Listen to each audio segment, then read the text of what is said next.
Hi hello నేనండి మీ అన్నాని. ఈరోజు నేనైతే ఇదిగోండి చూపించేస్తున్నా చిన్న చిన్న చేపలండి.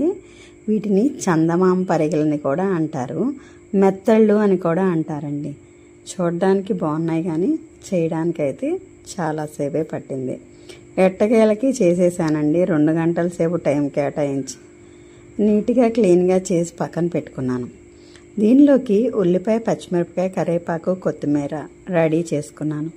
అలాగే అల్లం వెల్లుల్లిపాయ పేస్ట్. మరి సింపుల్గా ఈజీగా అయిపోతుందని స్టార్ట్ చేసేసాను. ముందు ప్యాన్లో ఆయిల్ వేడెక్కినాక ఉల్లిపాయ, పచ్చిమిరపకాయ వేయించుకున్నాను. అలా ఏగుతూ ఉండగా ఈ ముక్కలకైతే మసాలాలు కలిపేసుకొని, కానీ ఇప్పుడు ఒక డౌట్ వచ్చింది. మళ్ళీ చేప ముక్కలు ఇందులో నలిగిపోతాయేమో అనిపించింది. అర్జెంటుగా దీన్ని అయితే మాత్రం మార్చేసేసి వేరే దాన్ని పెట్టాను, కాస్త ఫ్రీగా ఉంటుంది కదా అనేసి.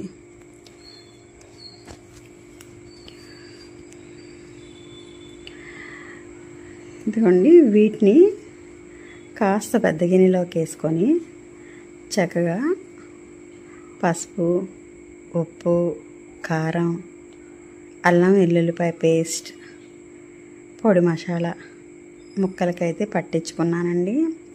చాలా స్లోగా నెమ్మదిగా, ఎందుకంటే అవి మెత్తగా ఉంటాయండి.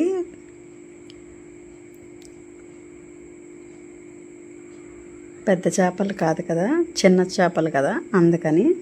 కానీ టేస్ట్ మాత్రం చాలా బాగుంటుంది. ఎప్పుడూ నేను తినేవి కానీ చేయడం మాత్రం ఫస్ట్ టైం అండి. క్లీనింగ్ సెక్షన్ ఇప్పటి వరకు నేను ఎప్పుడూ చేయలేదు. ఈరోజే క్లీన్ చేసి మరి కర్రీ అయితే చేసేసాను. మధ్యాహ్నం వండాల్సిన కూర రాత్రికి మాత్రం ప్రిపేర్ చేయగలిగాను అనమాట. అంత టైం తీసుకున్నాను. కాస్త ఓపిక తగ్గిపోయింది నుంచొని చేసేసరికి. అందుకని మధ్యాహ్నం ఆపేసి ఈవినింగ్ అయితే ఈ కర్రీ నేను ప్రిపేర్ చేశాను. ఉల్లిపాయ, పచ్చిమిరపకాయ వేగిన తర్వాత ఇలా ఉప్పు, కారం, మసాలాలు కలిపేసుకున్న ముక్కల్ని అక్కడ అలాగా వదిలేసానండి. అక్కడ ఒకటి, అక్కడ ఒకటి. చేయడానికి కష్టపడినా వండడానికి మాత్రం 10 నిమిషాల్లో కూర అయితే రెడీ అయిపోయింది. ఇదిగోండి, ఇలా పల్చగా పెద్ద గిన్నె తీసుకున్నాను కదా, కాస్త దూరంగా అయితే అన్నీ వేసేసుకున్నాను. కాసేపు నూనెలో మగ్గనిచ్చానండి. కళ్ళు తెరిచే చూసేపాటికి మగ్గిపోయింది.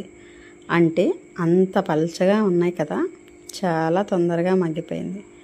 చికెను, మటను ఉడికినంత తొందరగా చేప అయితే అవసరం లేదండి. చేప ఎప్పుడూ కూడా తొందరగా అయిపోతుందన్నమాట.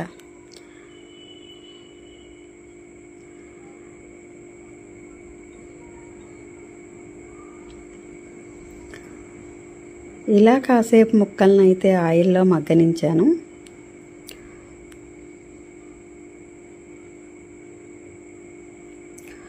కాసేపు అయితే మూత పెట్టేసుకున్నాను. గరిటె పెట్టకూడదు, గరిటె పెడితే ముక్కలు చితికిపోతాయి అన్నమాట. అందుకని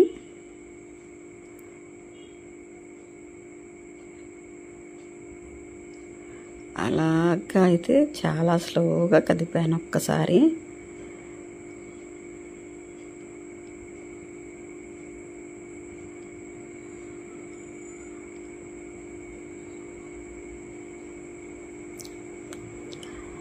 ఆల్రెడీ ఇప్పటికే ఉడికిపోయాయండి. నేనైతే కొంతసేపు మూత పెట్టాను, ఒక 2 నిమిషాలు అంతే. మూత తీసి చూసేసరికి చక్కగా మగ్గిపోయాయి. ఇందులో నేను కొంచెం చేయి కడుక్కునే వాటర్ అయితే యాడ్ చేశాను అన్నమాట.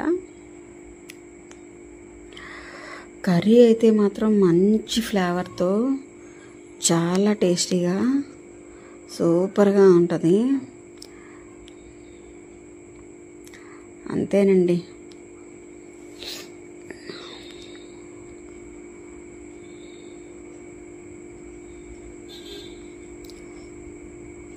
ఈజీగా అయిపోయింది. మనకి చికెన్లు, మటన్లు తిప్పే అలవాటేమో గరిటె అస్సలు ఆగట్లేదు అన్నమాట. ఇంకా ఫైనల్గా నేనైతే ఉప్పు చూసేసి కొత్తిమీర యాడ్ చేశానండి.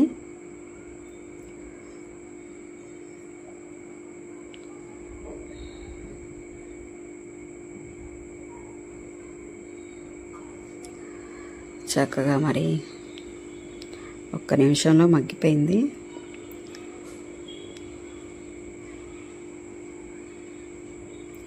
ఇవి కొత్త నీరుకి వస్తాయండి.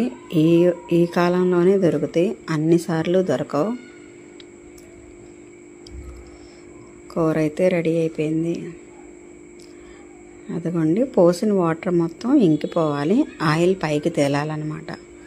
అంటే చాలా తక్కువ వాటర్ మాత్రమే యాడ్ చేయాలి, అస్సలు ఎక్కువ యాడ్ చేయకూడదు. మనం పోసినవి మొత్తం మళ్ళీ ఎగిరిపోవాలన్నమాట. అవి కేవలం మసాలాలు పట్టడం కోసమేనమాట. కూర అయితే రెడీ అయిపోయింది. నేనైతే స్టవ్ ఆఫ్ చేశాను. ఉప్పు చాలిందో లేదో చూశానండి. సూపర్ అండి, సూపర్ టేస్ట్. అబ్బా ఎంత రుచిగా ఉందో. మరింత ఆలస్యం, అన్నంలో అయితే కలిపేసుకుందాం. నేనైతే నైట్ 9 అయిపోయిందండి.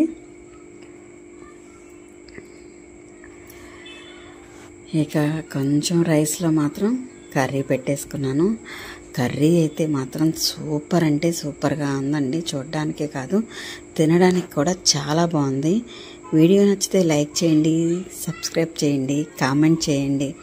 మీరు కూడా ఒకసారి ట్రై చేసేసేయండి. సూపర్ అంటే సూపర్ అండి. ఎంత బాగుందంటే ఇదిగోండి, సూపర్గా ఉంది, చాలా రుచిగా ఉంది. ఇందులో ఎక్కడా కూడా మనం చింతపండు వాడకూడదు. అది చింతపండు వాడే చేపలైతే కాదండి, ఇవి ఎగురండి. ఇది చేపల ఎగురు. సూపర్గా ఉందండి. మరి ఈ మెత్తళ్ళ ఎగురు నచ్చితే లైక్ చేయండి.